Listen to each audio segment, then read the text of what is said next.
အားလုံးစိတ်ဝင်စားနေတဲ့စူပါရီချမ်းရဲ့ပွဲစဉ်ကိုပြီးသွားပြီပေါ့နော်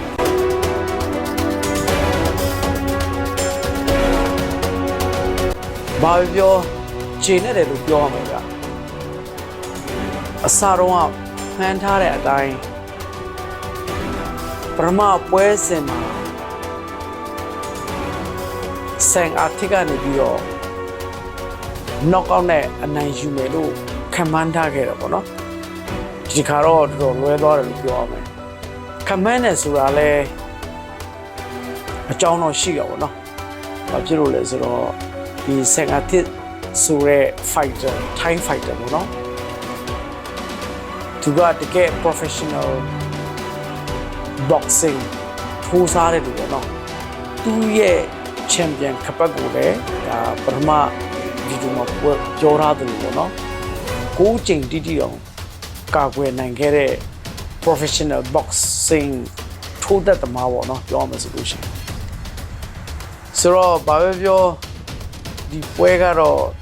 ပွဲစီစဉ်တာတော့မှမမျှတဘူးလို့ထင်ခဲ့တာပေါ့နော်ဒါပေမဲ့အများထင်တယ်လို့တော့မဖြစ်ခဲ့ဘူးเนาะအများထင်တယ်ဆိုတာတဲ့ကျွန်တော်တို့ထင်တယ်လို့တော့မဖြစ်ခဲ့ဘူး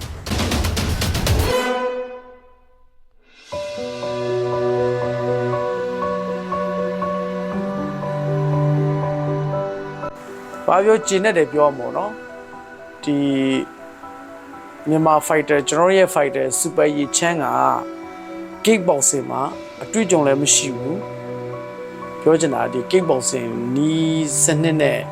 ထိုးတတ်တဲ့အတွေ့အကြုံမရှိဘူးပြီးလို့ရှိရင်ဒီ technical ပိုင်းဆိုလို့ရှိရင်လည်းအားနည်းတယ်လို့ထင်ရတာပေါ့နော်နောက်ပြီးလို့ရှိရင်အတွေ့အကြုံတွေလည်းနည်းတယ်ပေါ့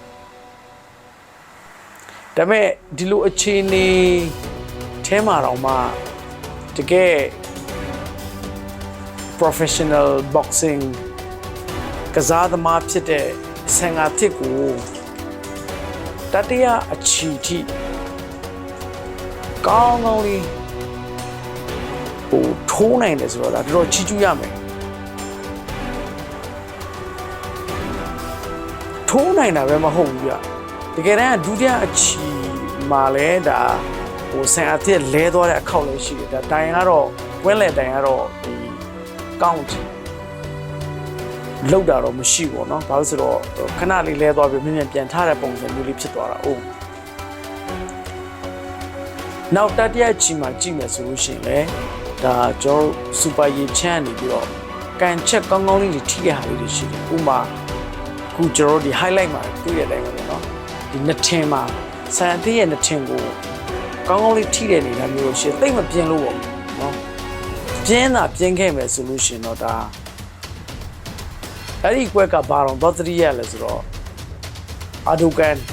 ရှမီလ်အာဒိုကန်ကအောင်လာကိုလှမ်းပြီးတော့ကန်တဲ့ပုံစံနဲ့တော့တော်တော်တူတယ်เนาะတေချာပြန်ကြည့်မယ်ဆိုလို့ရှင်ဒါစူပါရီချင်းကကောင်းကောင်းလေးဒီနှစ်ထင်အောက်နားလောက်ကိုကန်လိုက်တာပေါ့เนาะဒါပေမဲ့တိတ်မပြင်းဘူးဆိုတော့ဆန်အတစ်လဲမှောက်လဲသွားတာမျိုးမရှိဘူးเนาะဒါပေမဲ့သုံးပွဲစလုံးကိုခြုံပြီးတော့ကြည့်မယ်ဆိုလို့ရှိရင်တော့ဆန်ငါတစ်ကတော့ဒါအတွေ့အကြုံလည်းရှိတယ် technical ပိုင်းနဲ့ကောင်းတဲ့ခါကျတော့အမှတ်ယူတဲ့ပိုင်းမှာပိုကောင်းတယ်ပြောမှာပေါ့နော်အချက်ကောင်းကောင်းတွေထိတယ်အဲ့လောက်ပါပဲအချက်ကောင်းကောင်းထိတဲ့ဟိုအမှတ်ရတဲ့စနစ်လောက်ပဲသူကနိုင်သွားတဲ့ပုံစံပေါ့နော်အစားပိုင်းမှာကျွန်တော်တို့ခန့်မှန်းတာတော့ဒါအနီးကပ်တွေထိုးမယ်နော်အောက်ဒီဟိုရင်ဘတ်တို့ဒီအသေးတို့ဟလာဒီနာတကြောတွေကိုခပ်ပြင်းပြင်းနဲ့ထိုးမယ်ပြီးလို့ပင့်ထိုးမယ်အဲ့လိုမျိုးပဲခက်မှန်းခဲ့တာပေါ့နော်ဒါပေမဲ့ဟိုစူပါရီချမ်းရဲ့ထိုးကွက်တွေကိုဒါသူပထမချီမှာကလေးက Thai fighter ဖြစ်တဲ့ဆန်အတစ်ကတော်တော်လေးတိသွားတဲ့အနေအထားမျိုးရှိတယ်သူစိတ်ကြိုက်ထိုးမယ်ဆိုပြီးတော့ပြင်ဆင်လာတာလည်းဖြစ်မှာပေါ့ဗျာနော်ဒါပေမဲ့တကယ်ကြတော့ဒီဆန်အတစ်ကစူပါရီချမ်းကိုစိတ်ကြိုက်ထိုးနိုင်တဲ့အခြေအနေမရှိခဲ့ဘူးပေါ့နော် ဘာလို့ကတ်တယ်ဆိုလို့ရှိရင်စူပါရီချန်ကလည်းတော်တော်ကောင်းတယ်ပြောမှာသူကောင်းကောင်းလေးပြင်ဆင်လာတဲ့အနေအထားမျိုးရှိတယ်အတွေးကြုံတော့နေတယ်ဒီ technical ပိုင်းတွေဒီအမှတ်ယူတဲ့စနစ်တွေအားနေတယ်ဆိုတော့လည်းပဲတော်တော်လေးကိုဒါဆန်အသစ်ကကတ်မလာနိုင်အောင်เนาะကတ်လာတယ်ဆိုလို့ရှိရင်သူလည်းဟိုခြေထောက်တွေနဲ့ကန်တယ်လက်သီးတွေနဲ့ကာပြီးတော့ထိုးတဲ့အတွက်ကြောင့်မို့ဒါဆန်အသစ်ကလည်းရမ်းတော့ရှေ့မတူရဘူးပေါ့နော်ဆိုတော့ဒီအမှတ်ယူတဲ့ပုံစံနဲ့ပဲစူပါရီချန်တော့ပို့ပြီးတော့ကတ်နေတယ်เนาะစူပါရီချန်ကတ်ပြီးတော့ထိုးလာတဲ့အချိန်မှာဆန်အသစ်ကနေပြီးတော့ဒါအချက်ကောင်းကလေးတွေပေါ့နော်ဒိုင်လူကြီးတွေကြိုက်တဲ့ပုံစံအချက်ကောင်းလေးတွေတော့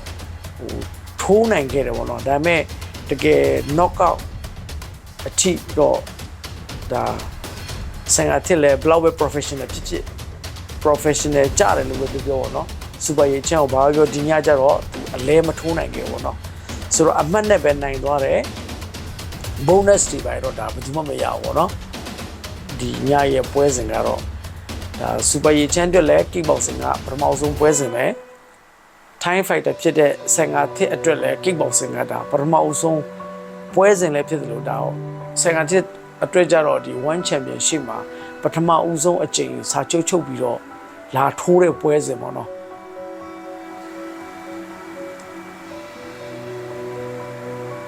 ဒီလေဘလူးအခြေအနေပဲဖြစ်ပေါ့နော်ကျွန်တော်တို့ဒီစိတ်ပူခဲ့တယ်ဆန်အသစ်က professional ထိုးတဲ့လူဖြစ်တဲ့ကြောင့်မလို့ဟိုစူပါရီချန်ကိုပထမပွဲစဉ်မှာပဲ knock out များဖြစ်သွားမလားဆိုပြီးတော့စိတ်ပူခဲ့တယ်ပေါ့နော်ဒါပေမဲ့ကျွန်တော်တို့ထင်တယ်လို့တော့မဟုတ်ဘူးစူပါရီချန်ကိုကျွန်တော်အများကြီးတော့ချီးကျူးရမှာပေါ့နော်နောက်ပွဲစဉ်တွေဟိုကောင်းကောင်းလေးသာပြင်ဆင်မယ်နောက် power တွေတော့ထက်လို့ရတယ်ပေါ့နော်ဒီသူ့ရဲ့ထိုးခွက်တွေကန်ခွက်တွေက power အားကောင်းကောင်းရှိဖို့တော့လိုမယ်ပြီးလို့ရှိရင်ခုနကတော့ဒီအမှတ်ယူတဲ့စနစ်ပေါ့နော်သူတချို့အချိန်တွေမှာကျတော့ထိုးတယ်ဒါပေမဲ့ငုတ်ပြီးတော့ဒီမျက်လုံးတွေ